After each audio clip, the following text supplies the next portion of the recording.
Some impacts from coal mining are obvious. Others are hidden but even more devastating. This is an industry that uses and pollutes vast quantities of precious fresh water. They talk about coal and gas. Well, as a major resource, water is our most crucial resource by a long, long way. And if we don't protect our water, we're doomed, in my opinion. Sydney is extremely lucky, when you look at capital cities around the world, to have water supply coming from pristine areas where we don't have to do a great deal of treatment in order to be able to drink that water. Now, the fact that you've got mining in there on a daily basis, 365 days a year, systematically degrading the integrity of those water supply systems is just a scandal, and it's a little known scandal because people can't get in there. You can't go in that area. You have an up to $44,000 fine for setting foot in that area. Yet mining companies can just play havoc in that area on a daily basis. We have massive fissures in the ground, great gaps that open up in the ground. We have cracking of stream beds and loss of surface flow of water. We have contamination of that water when it does reoccur, if it does reoccur downstream. And we have, most importantly, cracking of the bedrock of the upland swamps, which are the feeder swamps for all the river systems in that area. If you destroy the swamps, you destroy totally the integrity of those rivers, and that's what's happening as we speak. The mining stopped near the lakes in 2000-2001. Locals noticed that the lakes started drying out by about 2003 or 4, and by about 2005 they were really drying out badly. I remember sitting here dangling my feet in the water in the late 70s, so that gives you some idea of the extent of the loss.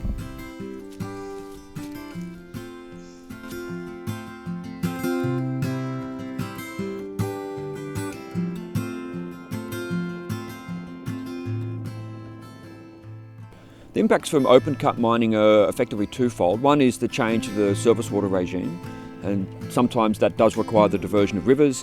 Other times it's the volumes of water that build up in open cuts, and the water then has to be discharged into surface waters, and we're seeing that in the Hunter Valley. The other way that open cut coal mining can affect water resources is through the change in groundwater.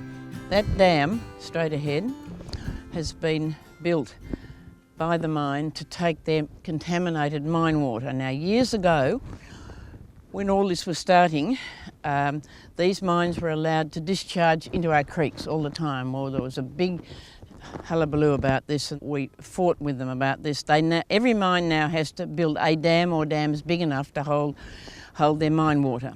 Now, if that's fairly full and we get a storm like we got the other day, I got 2 3/4 inches in 40 minutes, that will fill up, overflow into the gullies, into the creek. That is heavy metals going down into the creek.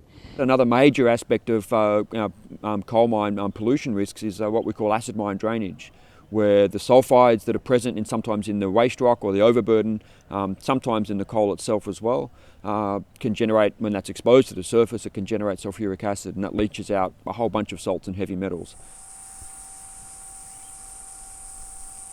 This is Cameby Creek.